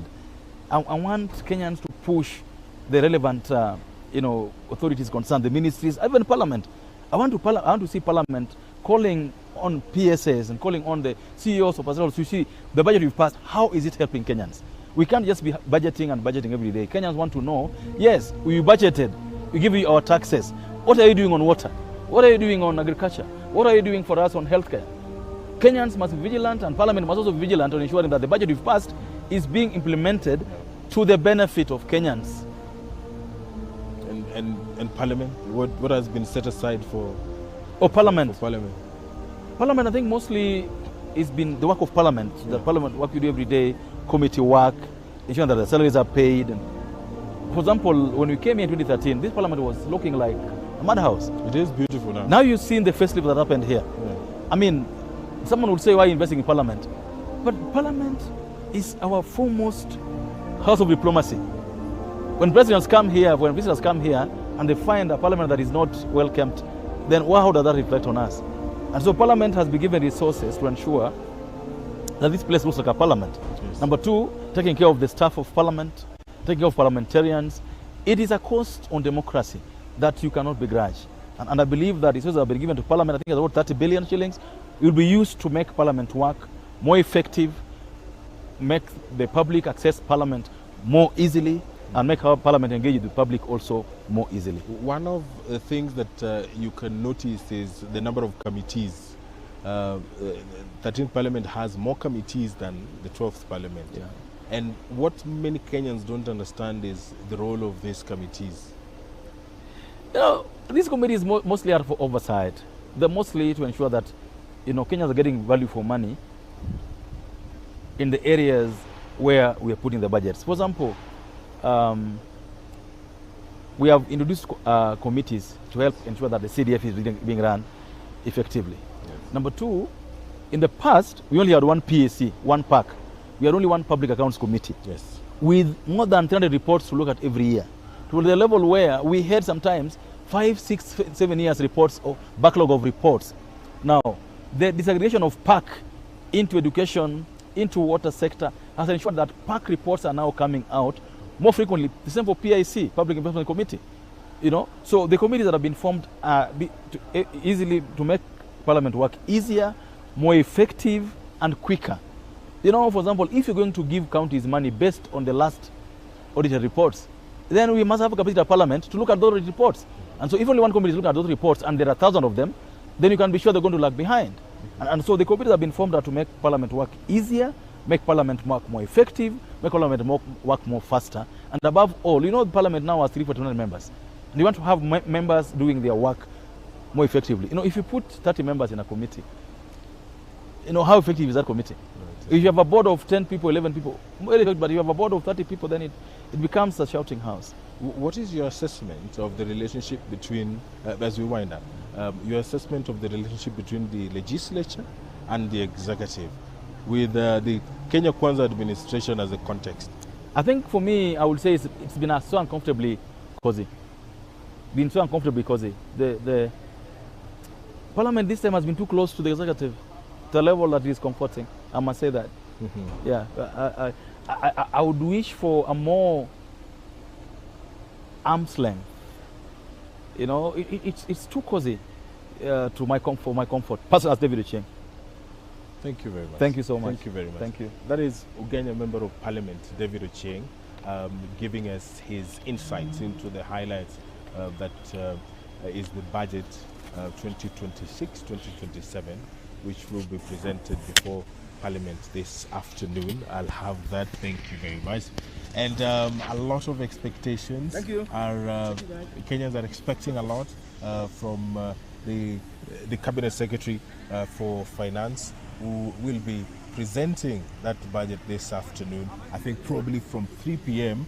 onwards. And just a quick highlight, education sector gets the lion's share of the budget, and that is at 781.4 billion shillings. Education remains the largest beneficiary of government funding.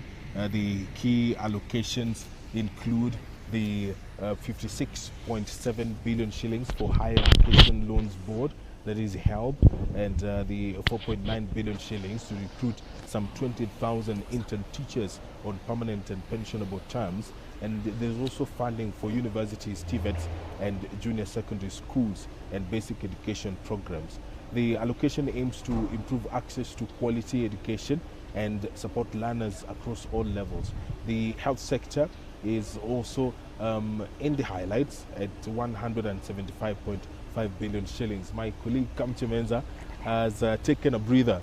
You were here for a very long time, Kamche. But what is coming out from my brief assessment is that this 4.8 trillion shillings is probably the beginning of great things for the country. Indeed, from the conversations that we have had with Chair as well as the Director for the Parliamentary Budgets Office, because what I wanted to understand myself, of course I know this was a question that even Mwananchi out there was looking for answers to, regarding that particular budget, because you know it's an increase, right, from the previous financial year to this year. And basically what I picked from the two speakers is that there is a total of 1.5 trillion that will be going to the debt. Yeah, and then of course there was now the breakdown of now the other monies that will be used. How now the other monies will be used, including the monies that will be sent to the county governments. County governments initially had requested for, I know Kabasa, you are away, whether I think I should just bring you to speed on what has been happening within the corridors of Parliament. Of course, the National Assembly had initially proposed that county governments should get 420 billion for the next financial year, 2026-2027. And then when we went to the Senate proposed that the money needs to be increased to 454. And I can see that the next person you'll be hosting is the vice chairperson of the Budget Appropriations Committee, Senate. Yeah, Senator Mutinda. Senator Mutinda is coming up. So those are some of the issues that perhaps I'd like to understand. Why did they back the money? The proposal was around 454, and then they came all the way. When they went for mediation, they came all the way down to 428. So Kabasa, perhaps as you engage the vice chairperson of budget and for Senate, maybe umuulize kwa nini walishuka sana from 454 to 4. But basically those are some of the highlights. Of course, Kenyans want to understand more and how the budget engagements are from the beginning of the financial year to the end. Remember, when it comes to August, of course, the country will start the preparations for the next financial year, the 2027-2028. So Kabasa. Thank you very much, Kamche Menza. And I am going to be speaking to nominated Senator Tabitha Mutinda.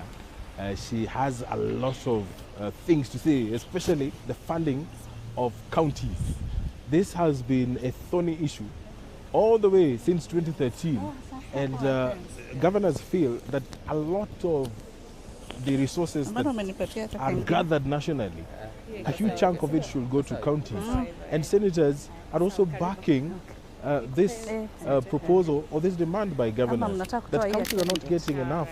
And the central government needs to do more, provide counties with more. But the question is, how is this money being utilized in the counties? Because the Auditor General, in reports since 2013, has been raising queries that perhaps some of these monies that are being charged to the counties are not being utilized in the manner that they ought to. Karibu sana, Senator. You are live on Parliamentary Broadcasting Unit TV channel, on YouTube as well, and on Signet. Yes. We have the budget today. Yes. The Cabinet Secretary will be presenting a 4.8 trillion budget for the country. Yes. Are you excited or are you disappointed? Where do you stand? I wouldn't say really either I'm excited or not, because for me the excitement is more when the output is visible. And I say like that because I speak as the Vice Chair of Finance and Budget. Yes. We've been part of this process, especially on our side, on the Senate side. Yesterday is when we were able to complete and pass Division of Revenue Bill with the 428 billion, the mediated version, because we had to do mediation. So with that completion on our side on Senate, that's how now the 4.8 in total trillion is. Yeah. But my excitement is when the output is visible and positive visibility. Mm-hmm. Yes. Yeah. Do you think the money to the counties will at some point get to 500 billion? Yes, because you see, it's a constitutional mandate, which is 15% of revenue, national revenue for the counties. And so, yes, we believe that there will be maximization of revenue collection by the national government, and hence that would be able to also increase the allocation for the counties. What? Yes. Now it's 428. Yes.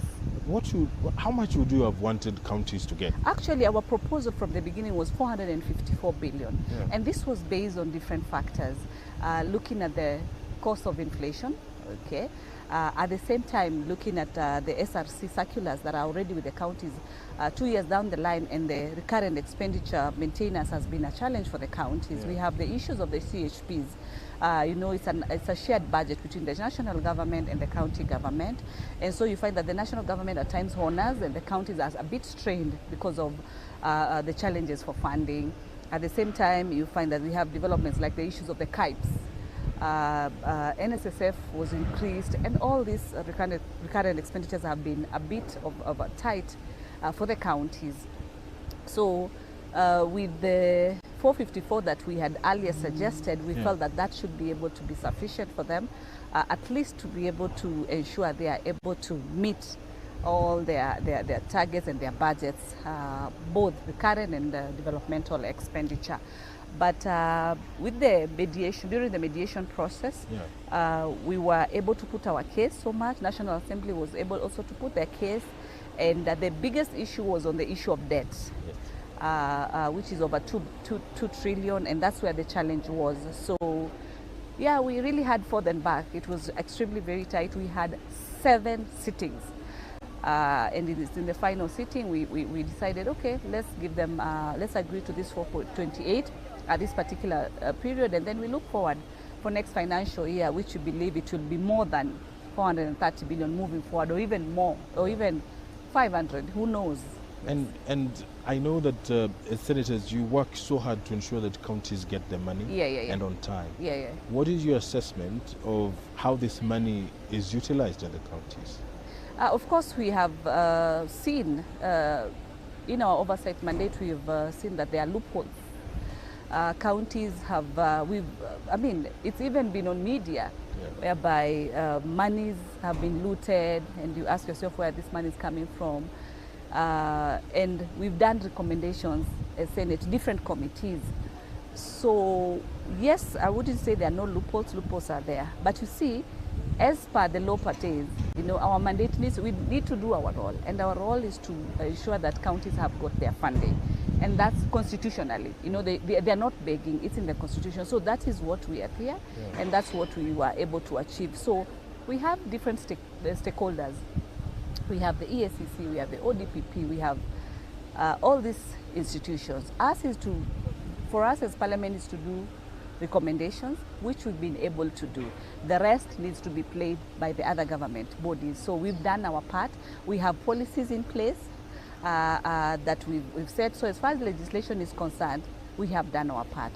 What is important is to ensure that these monies are utilized in the right way.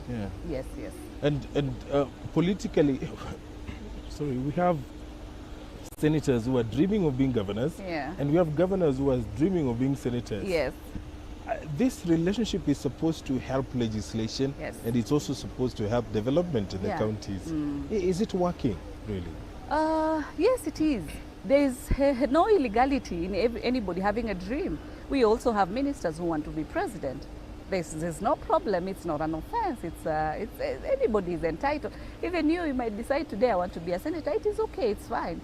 And you might be interviewing a senator or a governor. I mean, there's no problem. Like you are doing it right now with me. So these are normal ambitions, and they do not hinder the responsibility and the mandate. And actually, it's even good having a senator becoming a governor. There is maximum experience in it. When they settle, they know where they're coming from, how things are supposed to be done. They are more experienced, actually. We've seen whereby people have come from the corporate. Some have been able to achieve, some have not even done it worse. So it's anybody's normal ambition, and it is right. It doesn't hinder or interfere work. And I've seen actually those senators who want to be governors, they have really fought for more funding for those counties. I remember last year when we were doing the fourth basis formula, and we had to listen to the 12 counties who are getting the least amounts, and we came to a positive conclusion, you know. So it's actually a win-win subject, because we serve the same people at the end of the day. You're a member of the Health Committee. Yes, I am. And 175.5 billion has been allocated to the health sector. Yes. Is it enough?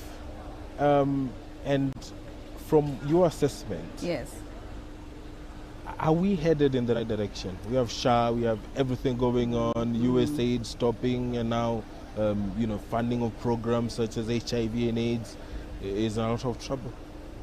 I wouldn't say it's not enough, but it is something.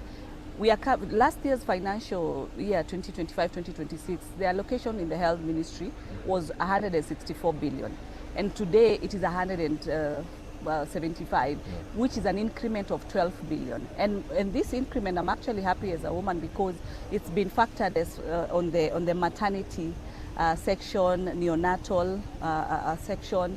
That's where most of the budget has been increased, which is positive, so as to be able to manage the mortality issues and be able to improve the services for mother-child delivery. And so also the primary health care, you know, so budgets have been increased, and in that regard, more people are mostly within the accessibility of the dispensary levels. And you know, primary healthcare budget, Kenyans are supposed to get services for free at that particular level before we go to level 5, 4, 5, and even level 6. And also to encourage, the problem we have is that we have over 10 million Kenyans who have been registered for SHA, but only about 40% or 35% are the ones who are genuinely submitting their remittances for SHA.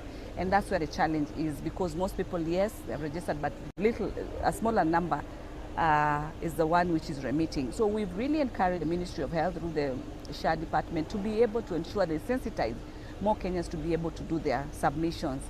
And so with those increments, even in the education sector, we've seen there has been an increment of 28 billion. Most of the funds having gone to Teacher Service Commission, because we want to ensure that there are more teachers so that we strengthen the CBC program. We've had a gap in the GSS category of our learners. So with those increments, we pray and hope that the ministries will be able to streamline, ensure also they offer adequate services to our people. Okay. You're a first-time member of parliament. Yes, first time. I know Senate. you have learned so much. Yes, I have. And as we wind up, Yes. What are some of the things that you would want to change, between now and 2027, even Yes. post 2027? Honestly, speaking, it's 1 year almost, Yeah. to the end. I'm happy that I've been part of this budget process where I sit as a Vice Chair Finance and Budget. Yeah. I'm very happy, and I believe as I transition, because I look forward to go to the National Assembly, God willing, in 2027 as the Woman Rep Nairobi County, and I hope to even sit in the Budget Committee so that I can be able to continue fighting Yes. to ensure there is accountability and also budget cuts, in areas that we can be able to save and whereby monies have been just spent for luxuries and all that, these unnecessary conferences that do not add value. All right. Yes. Thank you very much. Asante sana. That is Senator Tabitha Mutinda giving us her insights into the budget that will be presented before the National Assembly this afternoon by Treasury Cabinet Secretary John Mbadi. fine, well done. And right now, joining me on the set will be Molo Member of Parliament, Yes. Kuri Kimani, who has a lot of knowledge as Asante. far as Oh, that's budgeting it. is Eh. concerned, and as far as finance matters are concerned. He has been central in pushing the Kenya Kwanza agenda as far as budget is concerned in Parliament. Thank you very much, Mheshimiwa.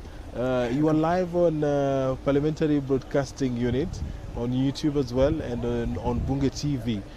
This afternoon, what has got us here, and what has the process taken, and how should Kenyans take this 4.8 trillion that will be presented today? First of all, the budget cycle is a long cycle. It doesn't just start here.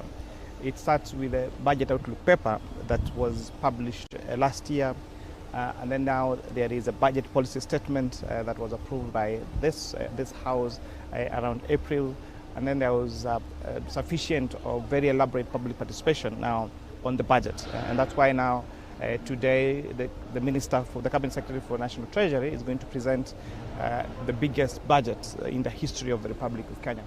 And it's also important to note that this particular budget is a great improvement from last year's budget in terms of fiscal deficit, because although in nominal terms the budget the deficit is 1.1 trillion shillings, which is more than the fiscal deficit that we had in the last budget in terms of nominal terms. But in terms of a percentage of GDP, we are now at 5.4%, which is for 5.3%, which is 1.1 percentage points lower than what was the fiscal deficit last year at 6.4%. So we are seeing better management of the budget, because the budget should spur economic growth. So if you find that the increased budget is leading to a growth in GDP, and therefore that's why, even though there is a higher deficit in nominal terms, in terms of percentage of GDP, then it's actually lower at 5.3%. So it means that the fiscal consolidation efforts, it means that the budgets that now we are passing are actually spurring economic growth. Because to make it in simpler terms, it means that if the money allocated to roads is actually going to roads, and that's why when those roads are done, then there is growth in terms of economy, in terms of GDP. And a lot has been done, to be honest, and a lot is also being done in terms of infrastructure. Roads are being built, but to many Kenyans, the budget is just a long speech by a cabinet secretary, and then introducing taxes here and there. But to the critical audience, that Kenyan who knows where we were last year and where we are right now and where we are trying to go as a country. How should Kenyans approach this, this moment that Honorable Mbadi is going to have before Parliament this afternoon? Budget means roads in connecting one village to another. Yes.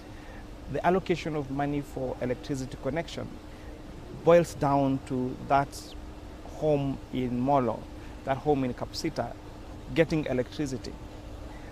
Water being sent to roads means that Kenyans that are going to fetch dirty water in the river are now going to have clean water taps in their homes.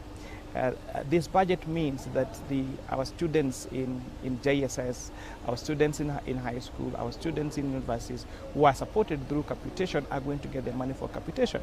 It means that there are going to be more TVET institutions being built across the country. So the budget is not that 5.8 trillion shillings.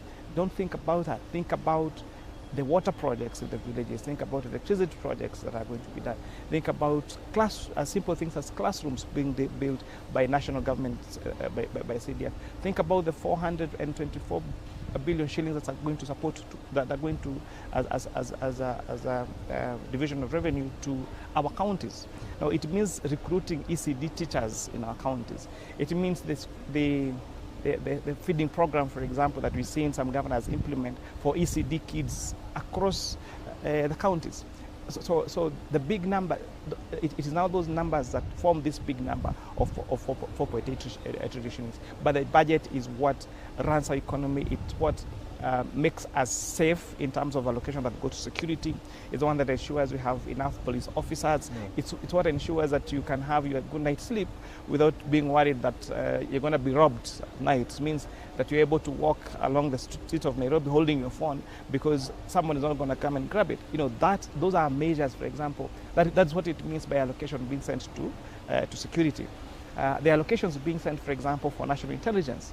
It means, remember a few years ago where we used to have terrorist attacks, and nowadays we haven't been having those terror threats. It's because we have now a very efficient national intelligence service, and it means that the resources that go into national intelligence service are actually working towards making sure that we have a proper intelligence service that informs and prevents crime before it happens, and you could tell, for example, how that has happened over the years. And finance bill is coming before Parliament. There's going to be debate. We know how it has gone over the last 2 years, but there is a lot of misconception. And yesterday, the Treasury came out with a document trying to simplify this thing, saying that we are not introducing new taxes. All we are trying to do is streamlining things. What should Kenyans look forward to? Are they going to be seeing a situation where members of Parliament are going to be debating and passing these amendments for their benefit in terms of PR, basically? I want to guarantee you that we have done public participation in 15 counties. We are now at the process of considering our reports that I'll hopefully be able to table next week. And the views of Kenyans, I want to guarantee you, will be reflected in our reports. And even from the bill itself, if you scan through it, there is no introduction of new taxes. What there is better improvement in our tax administration. Yes. And that's why even most of the proposals that you see are amendments to the Tax Procedures Act, because it's more procedure, because the way our tax administration has been happening is when you have now 20% of our Kenyan population paying 80% of our taxes. And that's what we're trying to correct, that deficit, to make sure that everyone pays their fair, and I mean their fair share of tax, not a shilling more and not a shilling less. Because if you all of us paying the right share of tax, then that we wouldn't have that burden being on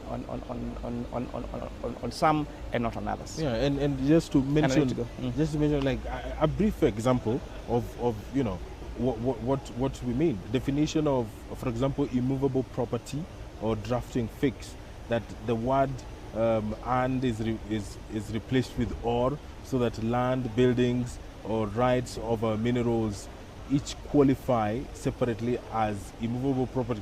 For someone who has really read so much or who understands the budgeting process and then the Finance Act and whatnot, Kenyans are jittery. especially when you charge on their property. That am I going to be paying double tax, or what is happening to my money? There is no any double taxation that is being that is being introduced, Yes.